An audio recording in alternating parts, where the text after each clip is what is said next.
And with me now in the studio is the Prime Minister, Malcolm Turnbull. Thank you for coming in, Prime Minister. Great to be here. Why should Australians re-elect a government that considered its own performance so poor that it dumped a first-term Prime Minister and on the economy has basically tread water for 3 years?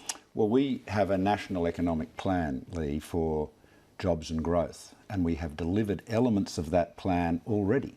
Part of our plan is big trade export deals. We've opened up huge markets in Asia, which are driving investment and growth and employment right across the country. You know, our economy is in transition from a big mining construction boom, which fueled up economic activity here and employment, and then that has declined, as it was always going to. So where do we get the growth story going forward? And we've set in place a plan that will deliver that and is delivering that. Innovation as well. You're talking about going forward. I was explicitly referring to your record in your 3 years in government. Well, our record is good. We had in 2015, we had 3% growth in GDP. It's now 3.1%, the last figures. We had over 300,000 jobs created. That's the highest number of jobs created in Australia since before the GFC. But then you come up against this problem that if your record was so good, why did you have to dump a first-term Prime Minister? Well, Lee, I'm looking forward. My job as Prime Minister is to ensure that our children and grandchildren have the best opportunities in the future, and we do that by securing our economic future with our national economic plan. But Prime Minister, you'd have to understand that voters make their decision looking at your record as well as what you're promising. Our record is strong. Look at what we have done in terms of economic growth. But again, I come back to the same point. If your record is strong, why did you have to replace a first-term Prime Minister? Well, the record is strong. The issue of the political issue you raise is a separate matter. The really critical thing that matters to Australians is, can they get a job? Can their children get a job? Can they get a better job? If they want to leave their job and start a business, will they be able to? Is there the confidence? We had very high confidence figures, the highest for nearly 2 years, more than 2 years actually, came out just yesterday.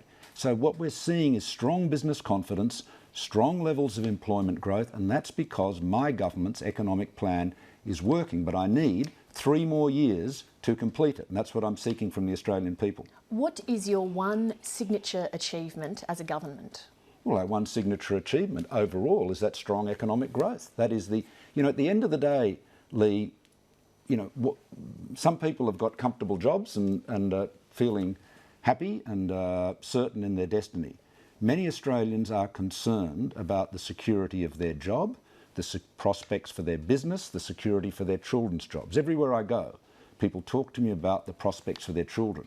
And what I'm setting out, and I'm the only leader in this election that is setting out, a clear economic plan that will deliver stronger economic growth and more jobs and better jobs, and take advantage of the great opportunities in the current economic environment, which I'll come to some of the looking forward things in a minute, but what you've nominated there as your signature achievement is your economic record. But you go back to before the last election, and the Coalition was campaigning on what it considered to be Labor's atrocious levels of spending and the size of the deficit. You look at both of those two things and there's been no improvement, in fact quite the opposite. Well, we inherited a terrible mess from the Labor Party. And you've had 3 years. We inherited an enormous mountain of debt. We inherited unsustainable spending. We have addressed much of that, but not as much as we would like, because we've been blocked in the Senate. And that's why a very important message at this election is to say to Australians to support my government, to support the Coalition, not just in the House of Representatives, but in the Senate. Because what we need is strong support in both houses to deliver on our national economic plan. When you challenged Prime Minister Abbott, you cited 2 reasons: poor polling and the lack of a coherent economic message. I'd like to tonight discuss your performance against those 2 benchmarks that you set for yourself, starting with the economy. Do you accept that, far from establishing a coherent economic message, your delay in announcing policy and then your wishy-washiness, as one of your own backbenchers put it, has confused and disillusioned voters? I think everyone in Australia now understands, perhaps because of this long campaign, that we do have a plan for jobs and growth, and they understand that it has a number of elements: innovation, defence industry investment, the export trade deals, employment programs and business tax cuts. But you took a long time to get there, and what I'm getting to is, hasn't that left people a little bit confused? I believe that the message is very clearly understood, Lee, that there is one party or one coalition of parties, the Liberal National Coalition, one government, of which I am the Prime Minister, which has a clear plan for jobs and growth. We've laid it out, and there is no question that every single measure in our plan will deliver stronger economic growth. Now, with regret, I have to say that the Labor Party, insofar they don't have a plan, they have a series of policies. Incoherence is their watchword, and every single one of their policies is calculated to actually reduce investment and reduce employment. It's an economy-threatening set of policies. You're responsible for your policies, so let's stick with those. The company tax cut is the centrepiece of your economic policy. In practical terms... Well, it is one of the very important elements. In practical terms, what would that deliver to a household where dad's a policeman and mum's a teacher? Well, it delivers stronger economic growth. You see, we all live in I just wonder, what does that mean to them? Well, that means greater opportunities. It means more jobs. It means a stronger economy. It means they have got better prospects in everything they do. It also means, if you let's talk about people who work for the government, who are in effect public servants. They depend, everyone who receives government services, whether they're public servants or not, everyone depends on the government having the revenues to pay for them. You see, this is part of the problem that Mr Shorten has, is that he proposes more and more spending on his spendometer, but nothing in his policies will produce stronger economic growth. Let's stick to what you can offer the sort of people that I've outlined. Yes, stronger economic growth benefits everybody in the economy. Everyone. You explain in what way? For someone who's listening tonight, as I said, dad's a policeman, mum's a teacher. What does it mean when you say stronger economic growth will benefit them? Well, it means that they will have the benefit, they'll have if they're working for the government, they will have a government which has more revenues that is better able to support them.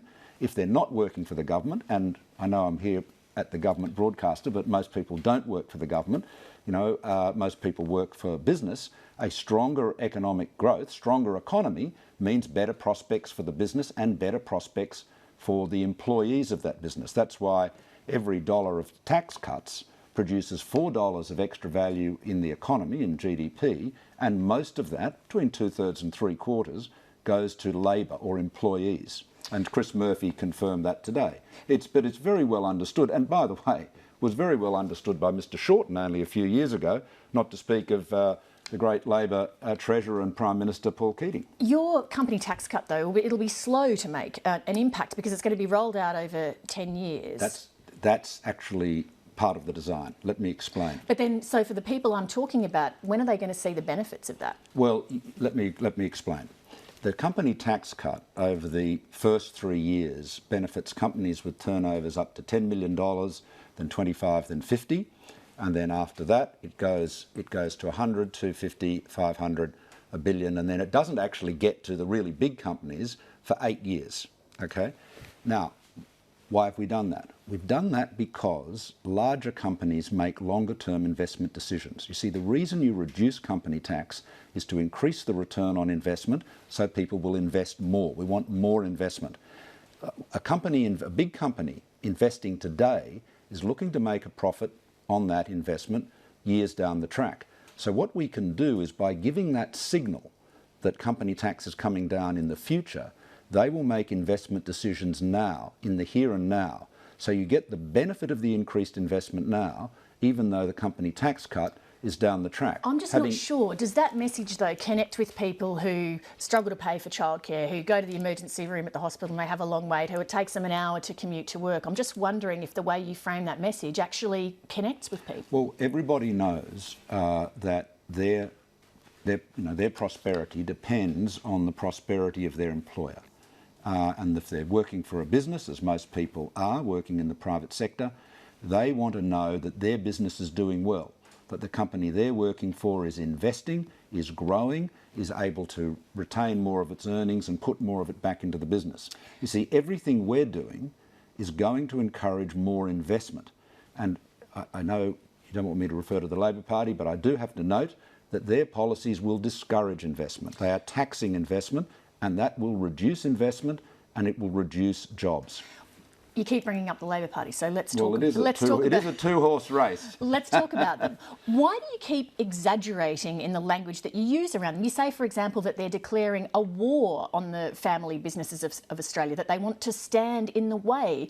I mean, even if you disagree with their policies, you're really saying they want to stand in the way. They're declaring a war. Well, I assume, well, leaving aside the bellicose metaphors, You're the one who's made them. No, fair enough, and that's a choice of language. But why are you doing that, though? Well, I think it's very important, Lee, to call it out for what it is. I mean, let me just. But you're not. My point in my question is that you're exaggerating it, and I'm wondering why. Because in the first interview you did in this program, when you became Prime Minister, you said that you wanted to engage with voters in a way that respected their intelligence, and I just wonder if you think that exaggerating your point is respecting their intelligence. I'm not exaggerating, and if I can answer the question, I'll do so. What the Labor Party is saying is that our tax cuts benefit banks and multinationals. And if you read through the brochure they put out today, which has not a lot of words in it and no numbers, that's how it presents it. Let's be quite clear. The companies that will benefit from our tax cuts over the next 3 years are businesses that turn over $10, $25 and $50 million. And then in the next 3 years, it is companies that turn over $100, $250 and $500 million. There are no banks among them. The vast majority of the companies that will benefit between this election and the next election are family-owned Australian businesses employing Australians, which are not, are on any view, medium-sized businesses. Now, Mr. Shorten presents that he is standing in the way. Yes, he is standing in the way of those overwhelmingly Australian family-owned businesses getting a tax cut. And I tell you, if they get that tax cut, they will invest more and they will employ more. You haven't addressed the central point of my question, which is why, if you have a strong case, which you believe you do, you feel the need to exaggerate it and disrespect voters' intelligence. What is the exaggeration? Well, you claim that of Shorten that they have a war on family businesses of Australia, that they want to stand in the way. Well, they are standing in the way, and I assume they want to do what they are doing. I assume they're not standing in the way accidentally or out of thoughtlessness. I assume this is a calculated decision to oppose those tax cuts. Tony Shepherd, who chaired the Coalition's Government Commission of Order, doesn't consider Labor anti-business. I don't think there's anything put forward in the campaign that's anti-business, he told the SMH on the 4th of July. They have their own company tax policy where they want to propose tax cuts for businesses with a turnover of up to $2 million. That's scarcely a war on business. Well, Lee, we'll have to disagree about the language. The bottom line, however, is, let's deal with the facts, is that Labor opposes any tax relief for any business with a turnover higher than $2 million. $2 million, there are of course many businesses with a turnover of $2 million or less, but they are very small businesses by and large. And of course there are 2.2 million people working for businesses that turn over under $10 million. So they're the ones that will benefit from the 1st of July, and they will get no support from the Labor Party simply because their turnover is more than $2 million. They are regarded as unacceptable a recipient of tax relief as one of the largest banks. For decades, Australians have banked on paying off their own home and then having a dignified and secure retirement with the help of some government payments that they receive in exchange for a lifetime of paying tax. But yet these days, a lot of people can't afford to buy their own home. People can't live on the pension alone. Now your superannuation policy has them thinking the rules are changing and I'm getting whacked because I'm trying to be self-reliant. Well, our superannuation changes make superannuation fairer, particularly to people on lower incomes and particularly to women and older Australians. And the only 96% of people in the system are either better off or unaffected. So it really only affects people on very high incomes or with very large super balances. So you think Australians don't need to be worried about being able to afford, in this day and age, a dignified retirement, to afford their own house? Because those are some of the issues that seem to come up in this campaign as things people are very scared about. Well, that is why you need strong economic leadership. That's why you need strong, stable coalition government. That's why you need a Prime Minister who understands business and has the ability to deliver an economic plan that will keep the economy strong and ensure that people have jobs and more jobs and better jobs. That's what I can deliver. I started with the two benchmarks that you set for yourself, the economic message and the polling. So let's shift to the second one, the polling. You said in your first interview as Prime Minister on this program that nobody looks at opinion polls more than politicians. So let's continue in that vein of frank honesty. Right. Your personal popularity has dropped 50 points since that day. You can't not be bothered by that and not be asking yourself what's gone wrong. Well, Lee, let me say this to you. I am focused on the interests of the people of Australia. I realise within the political and media bubble there is a lot of interest in polls and a lot of people navel-gazing and introspection. But right now, I'm the Prime Minister. My job is to deliver for Australians, to deliver for all Australians. But I'm giving you an opportunity to address people directly who liked you, who were perhaps happy to see you get the job and have become, for whatever reason, disillusioned and disappointed in you. Well, Lee, all I can say is that my commitment is to ensure that we are able to take advantage of these extraordinary times. You speak. Would you agree that fall in your approval rating, because as I said, you've established that you are interested in polling, can only reflect that people have been disappointed in you? Well, I've noted the polling, Lee, but I don't take any notice of it. Truthfully, I have to focus on delivering for the people of Australia what they want to hear about.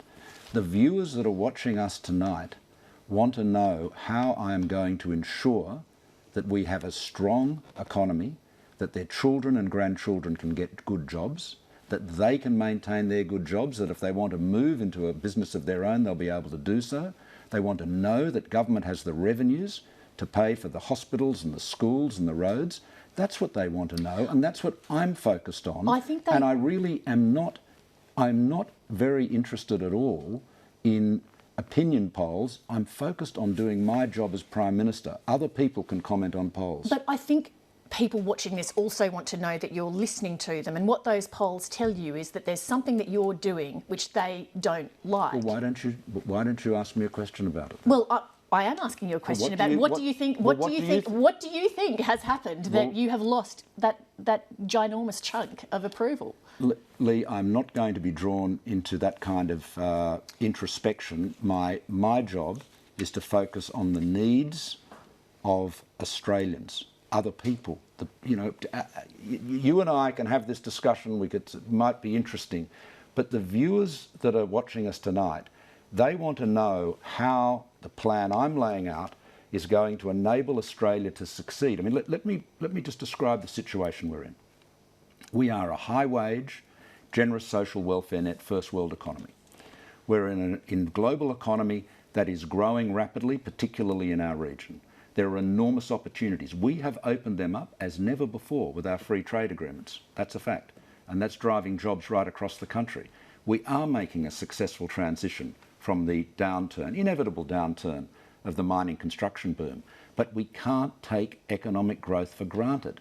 These are times of great opportunity but great challenge. To succeed, we'll always be a lucky country. We've got to make our own luck. We've got to make our own luck, and I have the plan that will deliver the prosperity and the security we need in the years ahead. That's my commitment. I come back again to your record. You say, we have to be careful about this economy, protect it going forwards. You and the Treasurer, Scott Morrison, keep talking about living within our means, and yet you're posting deficits of a combined $85 billion over the next 4 years. You've barely budged spending as a percentage of GDP since you came to office 3 years ago. How is that living within our means and putting the economy on a sound footing going forwards? Well, because we are bringing the deficit down. As you know, we're bringing it down year after year over the forward estimates, and it comes down to $6 billion in the last 4 years, fourth year, and then comes into balance the year after that. That's our commitment. We've set out the plan to do that. The budget plan has been checked out objectively by the Secretaries of Finance and Treasury in the PIFO paper. Actually, what they said is it's very sensitive to underlying assumptions. Well, of course it is. Every plan is. And you know what it's really sensitive to? Strong economic leadership. Only a strong, stable coalition government that understands business and that is prepared to support business and support investment will be able to deliver that. Labor cannot deliver this. They cannot deliver this because they do not understand how the economy works. Mr Shorten is increasing taxes on investment. He is going to disincentivise investment. That will reduce investment. And if you reduce investment, you reduce growth and you reduce jobs. One final question on polls. Isn't it the case that if your colleagues had known that this is where you would be 3 weeks before an election, they wouldn't have backed you to replace Tony Abbott?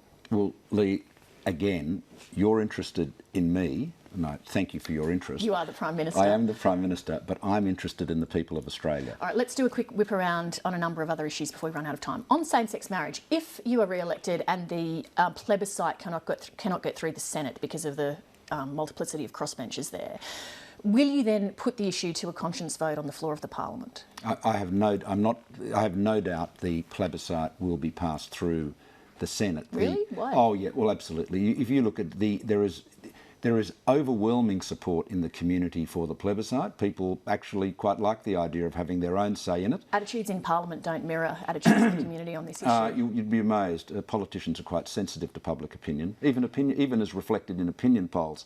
And I can assure you the plebiscite will, enabling legislation will go through. If it doesn't, will you have a vote on the floor? Well, I'm not going to entertain that hypothetical, but what I will say to you is that I support same-sex marriage, legalising same-sex marriage, and I will certainly be voting yes in the plebiscite. On foreign policy, in Papua New Guinea, police have reportedly fired shots at a student protest marching on Parliament House. How would you characterise that sort of behaviour by a government, and what sort of representation has Australia made to PNG?